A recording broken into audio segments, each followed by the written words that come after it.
they're really good at doing this one thing, and they're not really good at doing this other thing. Like, let's maybe do the things that they're good at, and not do as much. I mean, we can obviously try, but like maybe just don't do the bad things that they do, that they don't do well. Like, it just seems like a no-brainer. Welcome to My Gotta Podcast. I'm Jim Wood. In this episode, John Powell and I review Georgia's 26-22 comeback win over Missouri, exactly as we predicted. As always, remember to check out store.mygottapodcast.com to see our latest merch, and you can follow us on social media at My Gotta Podcast. Finally, we'd love for you to check out our presenting sponsor, Axia Time, at axiatime.com. That's AXIATIME.com. Now, let's join the conversation in progress. So a struggling game, a close game, just as we predicted, John. Yes, just like we predicted. It was a barn burner in Colombia. Did the team get into Colombia from Colombia? So for those who don't know, the Georgia football official Twitter account tweeted out that the team had landed in, and they spelled Colombia like the country. Colombia. Colombia. Colombia. They did eventually delete that tweet, by the way. I noticed that. I was actually going to say, like, I never circled back on that. Like, did they ever realize the error of their ways and redo it? They did. It took a while, though. It took. I think it took a while, but I did eventually notice that it was gone. So some poor intern had to look at that thing 1,000 times, be like, "What's wrong with it? I don't understand." Why is everyone putting Narcos gifts as a response to this?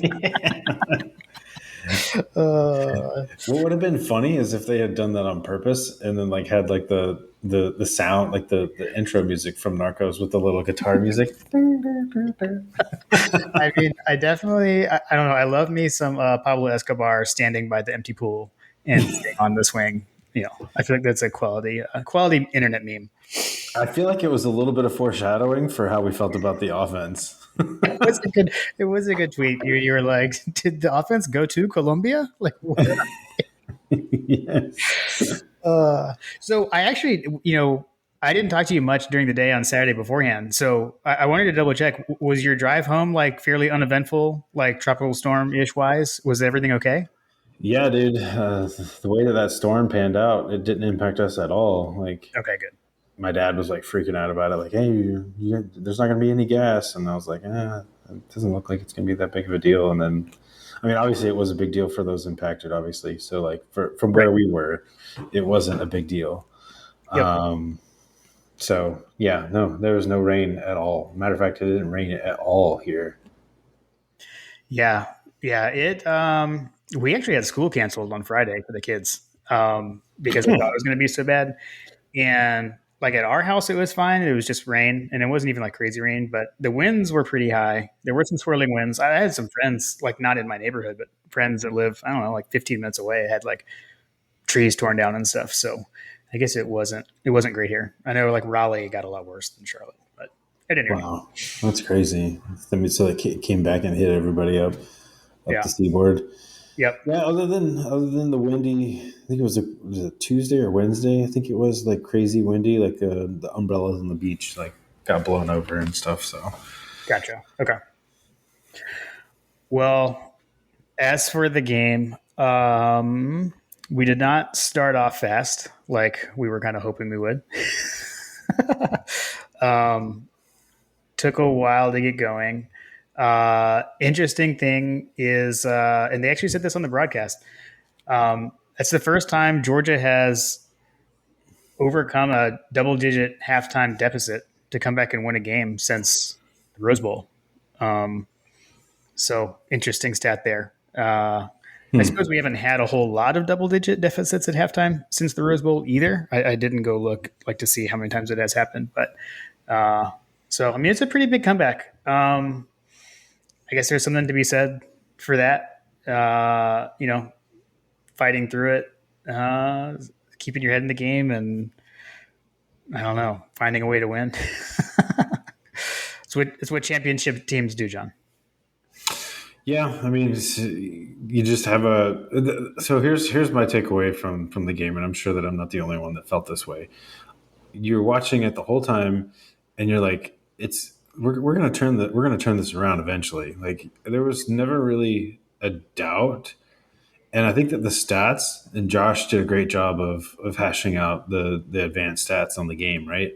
Mm-hmm. The stats bear out how I felt watching the game. Like this was going to eventually be a win for us because it was just too obvious that we were doing so well against them for the score to be what it was. Right. Now that said, if this game is a 20 to go back to the British Bulldogs era of when he started watching UJ, if this was a game in 2014 Yeah. or like a 2009, something along those lines, like the UGA has would have lost that game under a different coaching staff. Yeah. Um, Can I add really quick one interjection? It's even happened under this staff. I mean, I said that night, like, this was the 2019 South Carolina game, except we won. right. Continue. Uh, are you saying that because of the turnovers or like what? Yeah, like it was a bit of a. Although I guess we laid an even bigger egg that game than this game. But Yeah, that game, like, you could tell that we were better. Although statistically, this one may not line up with that one because, to your point, like we really did dominate this game yeah. at the end of the game. That's what I'm saying. Yeah, I don't know that maybe if you go back to like Kirby Smart's first year, which is Mm. whatever, yeah, but yeah. like an established coaching staff, Yep. like with their players, their system, all of the above, like established roots, basically are laid bare here, and I do think that had this been a different coaching staff, like you go back to like Goff and Donnan and Rick, Mhm. I do feel like that they would have lost this game had it been under different auspices. But Right. it's a testament to Kirby Smart and his staff, and frankly the players to turn things around in the second half and to basically become a second half team, which was great. Everything about that was good to see. I still think that there are some significant problems with this team that need to get figured out, and they need to get figured out quickly because we have a much meatier schedule coming up. Yep. Which, you look at teams like a Tennessee, for example. Like, Mm. I feel like that if you get it two scores behind and you're only trading field goals with a team like Tennessee that may have a tendency to hit the big plays, you start getting out over your skis on the ability for the offense to truly come back on something like that if they start getting out ahead of us. Like Yeah. what I'm saying there is I don't think that this team is built to come back from a substantial deficit, if that makes sense. Yeah, I think that's fair. And I mean, just Had it gotten to 20 points, like if they mm, had punched in some of those, yeah, those field goal opportunities, like I'll give you, for instance, there's a matter of fact, I think that the biggest play of the game was a Missouri false start. The yeah. Keely Ringo ran down that guy at the 5 yard line or whatever. And It was Starks, but I know what you're talking about. Starks, sorry. Yeah. He ran down the guy on the 5 yard line, and which, holy cow, what a great tackle. And Yeah. ended up really like kind of changing the game in a big way because from that point forward, we had, we stopped them. They had a false start, and then they had to kick a field goal there. Had that been like a touchdown, I think at that point in the game it would have been a 3-score game if I remember correctly. I can't remember off the top of my head, but I Yeah. just remember thinking like, man, that saved everything. Yeah, it was a huge, like, hustle effort play, and to see that again out of a true freshman was impressive to track him down. And I mean, he tried to strip it too. Like, he made a very good play on the ball. It was a good play. It was a good recovery. To not make a bad play into a disaster. I mean, because that could have been backbreaking. Um, Mm-hmm. and by the way, the guy that was running that one, that was the Division II transfer that we talked about. So their transfer running backs played pretty good. They both had some like big gash plays against us. Not a whole lot, I guess, out of the run game. Not quite as much outside of those couple of those. I think there's two long runs. Like they each had one long one. Yeah, as I remember from Josh's breakdown, and you remove those two, or maybe it was Graham's breakdown on the 12 takeaways. You remove those two runs, and it's like their running game really wasn't all that great. Yeah, I mean the defense. The defense, I think, overall played really well. Would like to clean up. They hit the couple of long passes, which again, to your point, like I think Tennessee is a great one to point out as far as being concerned about the future. If these guys were doing that against us, although they did have, we talked about their receivers that they had. That Missouri did have some good receivers, and we were hearing that Burden might not play like after we recorded, but then he obviously did and played well. Kind of showed why he was that 5-star recruit. But yeah, but the defense, like complete like bend but don't break style in this game, right? I mean, to hold them to that many field goals was impressive. I'll say too, like we got to give their kicker Mavis, Mr. Robato. He had a pretty amazing celebration after that one time with the one field goal. You got to give him credit. I mean, he, what a bounce back game for him after he missed what would have been the game winner against Auburn, and was perfect against us and was drilling field goals. That 55 yarder, I think. I mean, that would have been good from 60. Like he absolutely nailed it. There was no doubt about it. But to keep them, out of the end zone so many times was phenomenal by the defense. Really, you had like that one.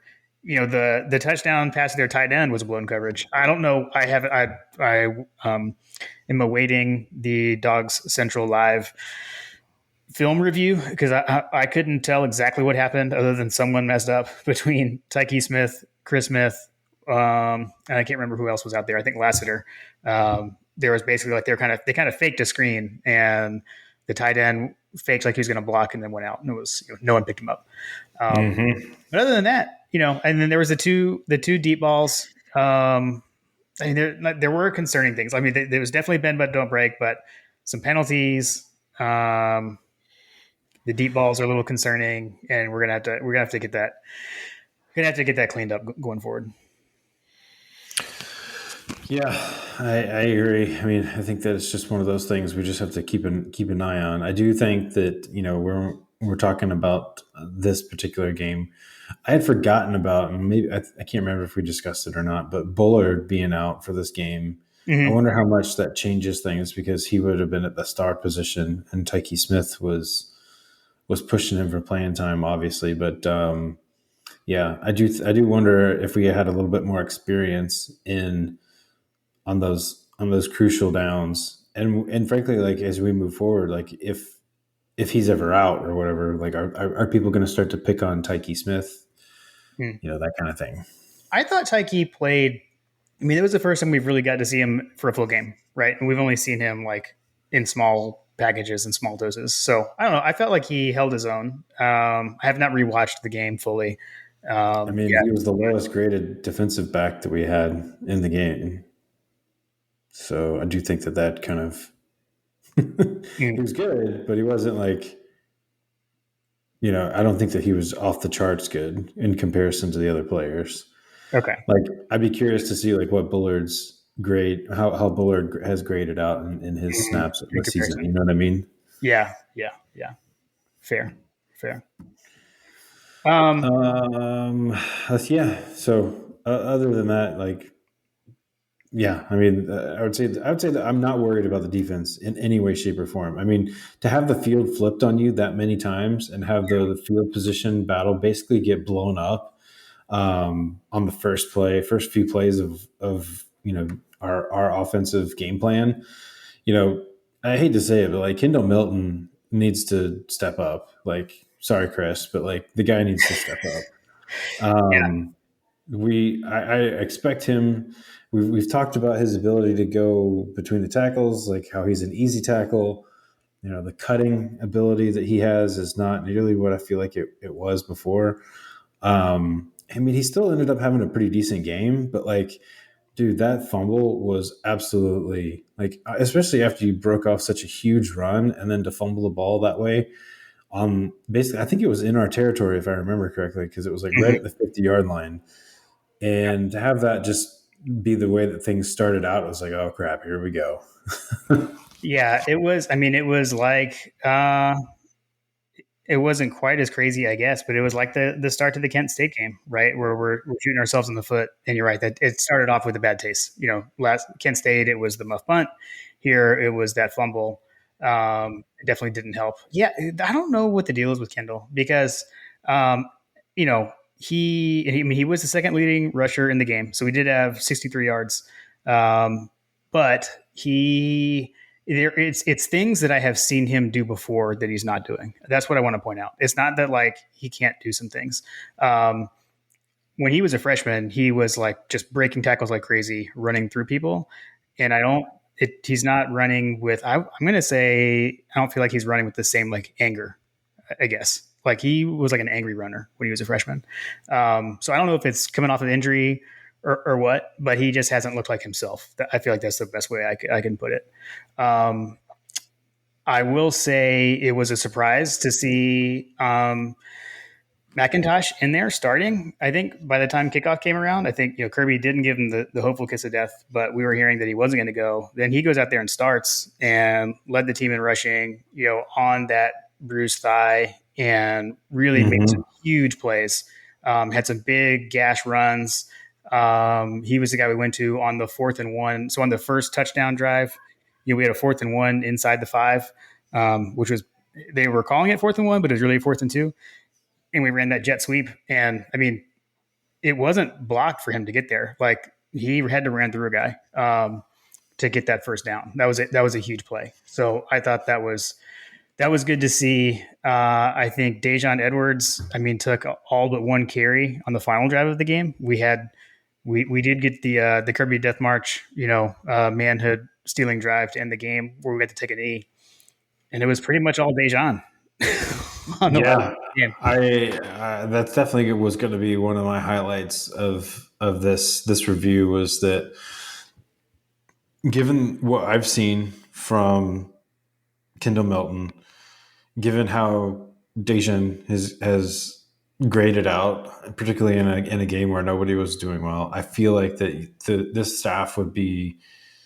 egregiously wrong to not reward Edwards with more snaps in future games, particularly on decisive plays. Matter of fact, I think there was a play there was a series of plays that ended up being a touchdown, or it was a play that cleared out the way for them to get a touchdown or a first down or something along those lines. Mm. But they went to McIntosh on like some kind of zone read or some kind of run up the gut, and it didn't work. And then I think the next play or play after that, they went to Dejan Edwards up the middle, and like I described him as a little cannonball. The guy is literally just a cannonball, and there were multiple times when I was like, just give it to him in the red zone, like when we had like it was like right third and goal from the third and goal or something along those lines, or like we needed a short gain. I was like, just hand it off to Edwards and let him cannonball in there for 3-4 yards and Yeah. punch this thing in. I think Kendall Milton actually ended up getting one of the touchdowns that I had said, like, I wish that they had just given it to Edwards because he did all of the hard work to get there. How was that? Yeah, yeah. Milton's was on that first, the first, our first touchdown of the game, actually. Yeah. Um, yeah, and yeah, for sure. I'm trying to think of that one. That was the one where McIntosh did. That was the drive that had that 4th and 1 conversion with McIntosh. I did feel like the weird thing. One of the questions that I was kind of texting about, like I felt like this was not Munkin's best game. Like we've praised Munkin so much on the play calling. We turned it around in the second half, but it felt like the thing that we've talked about so much is like taking what the defense gives you. And it felt like the screen game, the short intermediate passing game was there for the taking. Mm-hmm. And we didn't do it. I'm not saying we didn't do it. We did it, but I felt like we didn't do it enough, especially in the first half. Yeah. That, and then like tough day for Monken, tough day for Searles. I think, I think I mean, the anti-Searles crowd got a lot of backing in this one. here's the thing. Like, at some point, Monken, like, Monken, just recognize, sir, if you're listening to this, that we all lived to the Seals offensive lines from before. You'll have to you have to basically just fast forward to what happened and either leave him on the tarmac or just change the entire game plan around to fit what your offensive line is doing well and abandon the things that they're not doing well. And it seemed like, and this was Graham's, breakdown, like just talking about, and he has much better, I'm going to butcher the X's and O's and all that stuff, but like, they're really good at doing this one thing and they're not really good at doing this other thing. Like, let's maybe do the things that they're good at and not do as much. I mean, we can obviously try, but like maybe just don't do the bad things that they do, that they don't do well. Like it just seems like a no-brainer. It's like the perfect like businessman's like perspective. Like, okay, if I set you up for failure, that's on me as a leader. If I set you up for success, then and you still don't do it, then that's on you. It's interesting that you said that because Kirby did say something post game about the coaches and setting the players up for success. So I like it. I do like to hear him say things like that and kind of take some of that ownership because I would agree. I think that's a perfect example. Yeah, that's the whole like zone scheme versus gap scheme is the thing Graham's talking about. So yeah, I'm not the one to explain that either, but that's what you're referencing, I believe. Yes, I think you're right, and it's over my head on what exactly that means. Yeah, it's all good. But yeah, they clearly started doing things a little bit better, which I'm glad that the offense started going because the thing that I was super concerned with when we had all those different turnovers and things like that, I was like, man, I'd be interested to see like the snap counts as the game went on, but like I felt like that our defense was going to be so gassed by the end. But they were able to figure it out and keep the chains moving, and we were actually like, I mean, we did really well. Like you look at the stats, and it's like, man, you take out some of those turnovers, and frankly, some of the drops, which we haven't even talked about the dropped passes. Like I get it, Stetson wasn't perfect, but like I'm starting to wonder if these drops are starting to get into his head, like it's me. It's my fault. I need to do more. So he's like sailing some of these balls to give them more time to run under them to make them easier to catch or something. I don't know. But like he's putting some of these passes on the money. Maybe they're a little behind but like I heard Jordan Rodgers like critique Stetson a few times. I'm like, dude, like I get it. Like maybe it wasn't a perfect throw, but it hit him in the hands. Like you've got to catch that ball. Yeah, and Stetson, I mean, he got better as the game went on, right? I mean, so he was, 10 of 24 for 149 yards in the first half. Second half, he was 14 to 20, 70% for 163 yards. And I think the line wasn't doing Stetson any favors either. I mean, he had guy in his face, like all night. So yeah, I mean, he wasn't totally lights out, but I thought he played a good game. When Bryce Young I don't know, when the 5-star quarterback wins a game like this, it's their will to win and things like that. And I feel like, why should we treat Stetson any differently? Not that he was perfect. Like the whole zone read thing, you were totally right. You were texting me about that. Like Stetson read the defensive end, but he waited way too late to pull that ball from Dejan. At that point, Dejan is assuming he's running away with the ball. And that's why that fumble happened. That was on him. He wasn't perfect, but I think he was good. And it was it was one of those like kind of defining type, I don't know, like teammate type moments, right? To be able to fight through that. And I put that with him as well. So a couple of things. One thing, I think it was, hate to see the way Jalen Carter went down with that injury. Like that should have been a penalty. But the other thing that kind of goes that I'm wondering how much plays into it is, he was kind of at the helm of that whole pregame skirmish thing. So, which I think Kirby has really said like that was disappointing. So I don't know how I feel about that. I'd rather them like I don't know, because our guys definitely were like walking amongst the Missouri players pregame, and kind of led to that whole thing happening. So let's not do that. I think we're better than that. But I agree. I really don't know what happened. It'd be interesting to see, like, to get the full download on exactly what precipitated all that. yeah, But yeah, not that excuses what the Missouri player did. I'm not trying to say that. I'm wondering if it's related though. Like I wonder if that was some kind of retaliation kind of thing. Is kind of where I'm going with that. yeah, no, it definitely was. I mean, you look at the picture of it, it's like, dude, that clearly was on purpose because, like, the guy wasn't like the block that he was trying to throw on him was not even really going to be that effective. But you could clearly see that the guy had like laid full out to try to hit him below the knee. Yeah. Like, in my opinion, it was a Nick Fairley situation. Like I tweeted about this when I saw someone post a picture of that. Like I had looked at it and I was like, oh well, that kind of stinks. But then you see like the isolated photo that I think it was. I'm trying to think of who it was. I think it was Jake Rowe or something like that. Had tweeted out the picture and I grabbed it. And I was like, yeah, dude, I don't care who you are. This is on purpose. they were definitely sending a message to him. Yeah, for sure. Well, let's see. We didn't give up a fake punt for my special teams notes, so that was good. But we converted a fourth down. We converted a fake field goal. Lost in all of this is Kirby Smart's like large brass balls banging all the way back to Athens on that play call, because I don't believe that anybody saw that one coming. I did not, and it was beautiful with Stetson as the holder. That paid dividends on that play that he got to run that. I mean, and after all, and like how many times has Kirby tried a fake kick and it not work? It was like, yes, finally Kirby. There we go.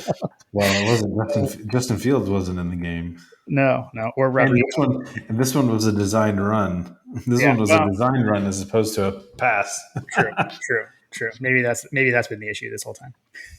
Yeah, seriously, we need to have a we need to have a holder that we just lulled everybody to sleep with Stetson holding, and then finally busted out something. Now what he'll do, like in desperation mode, it'll be like a pass play where he'll fake that run and then he'll unload a pass to AD Mitchell down the sideline.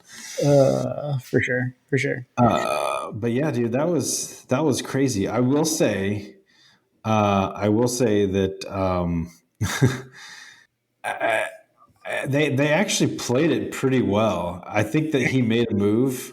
He like made a move on a defender, and the defender like just missed the tackle. Yeah. I think maybe I have watched it back once. I don't know. I'm trying to remember. Like, was it kind of close to him getting stopped? Almost, you mean? Yeah. Gotcha. Let me see. So there's a defensive back that kind of peels off. He like was on his block after Stetson like picked up the ball and could have tackled him, but it would have been an arm tackle. But like, okay, if he gets there like a split second earlier. Yeah, I don't know. I guess the only other things I had were that it was good to see Arian Smith actually get out there and like make a nice catch in traffic. Yeah, seriously. And then Dom Blaylock too had a really good game. So that was good to see him making a pretty big impact. He had some pretty clutch catches where he was kind of snatching the ball out of the air. Looked really good. So yeah, dude, Dom was one of our highest graded wide receivers, if I remember correctly. Yeah, he was great. He graded out at almost an 80, which was way better than the other wide receivers. Another guy that graded out pretty well was Darnell Washington, and those are two players that I feel like that Darnell played the game of his life, in my opinion. Agreed. I mean, that was probably his best game. So I feel like that he earned himself some additional snaps and additional playing time. Mm-hmm. I feel like Blaylock earned himself some additional snaps and additional playing time because, especially given the fact that, some of these guys are dropping the balls. I mean, Dylan Bell didn't have a great night. Ladd, unfortunately, had one of his worst games again. Can someone get the guy a girlfriend? I don't know. I don't know what's going on, but or maybe get the girl back. I don't know. Yeah. I don't know. He needs a muse. He needs a muse of some sort. I didn't see in the snap counts. Actually, I should ask John about it. But did Branson Robinson not have any snaps? I could have sworn No, he had I didn't. snaps. I didn't see him in there. Not on offense. So yeah, it was just McIntosh, Milton, and Edwards in this one. You wonder what happened there, but I mean, I think it was the tightness of the game. Honestly, is my opinion. I mean, there was no garbage time in this one, so fair. I think that's it to me. So Makes sense. So before we get to reviewing our predictions, did just want to remind everyone that season 3 of My God, a Podcast is being sponsored by Oxia Time. Oxia Time is a custom watch company, and if you want to commemorate the Dogs National Championship in style, you've got to check out their Georgia National Championship timepieces.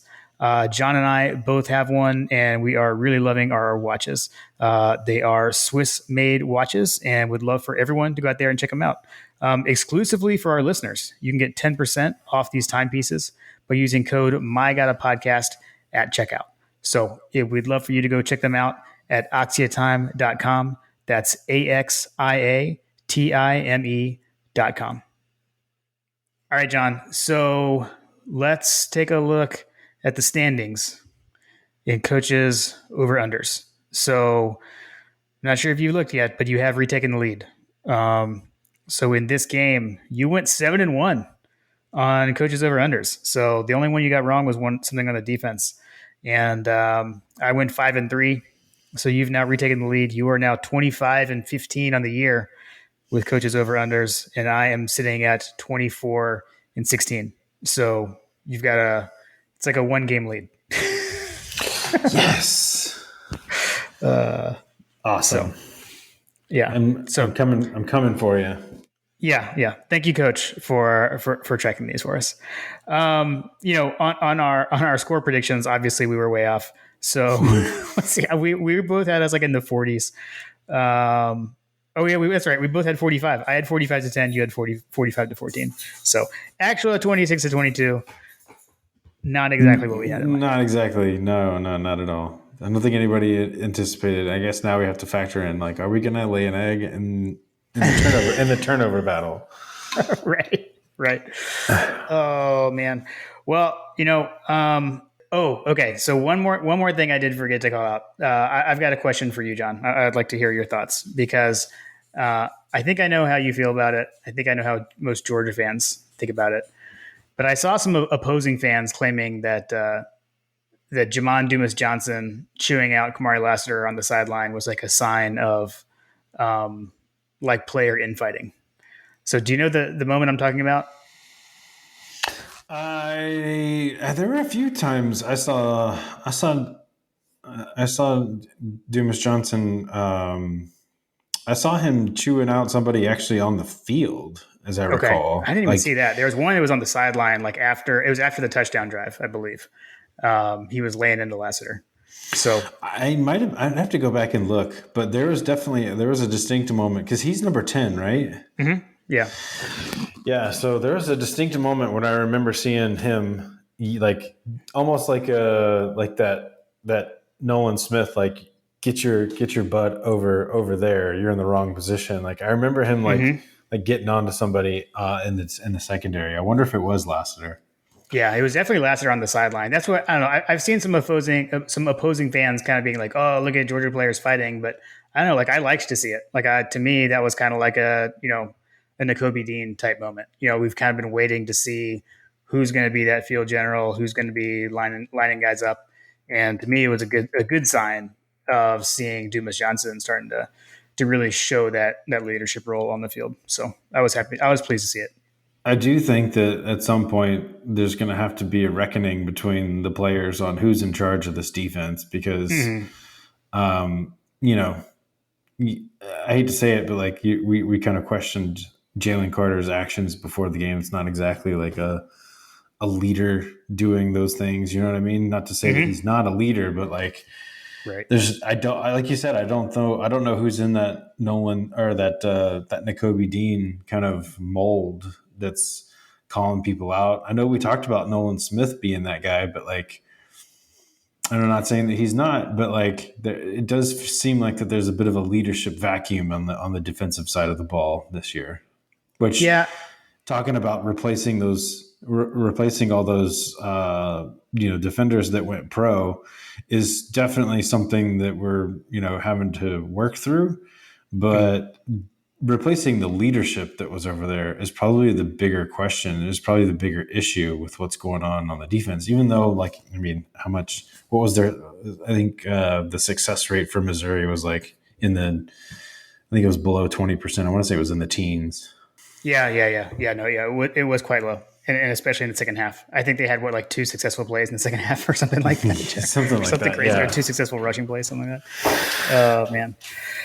All right. Well, I don't know. I think we're on the same page. I thought I was going to have to do more like talking you off the ledge. You're much more you're much more in the, I feel like, in the right frame of mind than I read from texting. I mean, Shocking that texting doesn't give the full I view. don't know that we necessarily gave the full justice of my disdainfulness for Stacey Searles and the offensive line. I don't know that we spent enough time. We Yeah. said that we were going to try to limit this episode Fair. because we are going to be recording again. But to in my defense, like I did not give enough credence to my concerns for the future for this offensive line. Okay. I've alluded to it at multiple points throughout the season. Like, hey, we're not getting a big push on this third down here. Like, what's Mm-hmm. going on? Oh wow, it's happened again. Wait, what's going on with our offensive line in these short yardage situations? Now it's like blown up into this thing. Like, so yeah, the offense has been humming and clicking and stuff, but like I feel like they've been humming and clicking in spite of the offensive line's, clear deficiencies. And I think Yeah. that Missouri has basically laid bare a blueprint on how you can control this Georgia offense. And it's Okay. simply just you got to bring the house. Yeah. Yep. Basically, if you bring the house, do zero coverage, like man coverage on the outside and like one safety up top, like just bring the house and just dare Georgia to throw it deep because until the wide receivers can start consistently catching the ball downfield, until our running backs are able to showcase that they can break tackles, Mm. until Stetson, frankly, can show that he can hit the ball deep on a Yeah. more consistent basis. Um, I think Missouri's given the blueprint on how you can beat this team. Okay. Okay. We can discuss that further when we preview Auburn. Yes. All right. Well, I'm glad you made it back safe and sound. Didn't run through any. Didn't have any troubles making it home on Saturday. That's good. Made it back in one piece, and we're able to fully watch the game. So that was good. I was, yes, just barely, just barely. I got home and was just like beelining and unpacking everything. Gotcha. Cool. All right, man. Well, I'll talk to you soon. All right, man. We'll see you. Go Dogs. Go Dogs.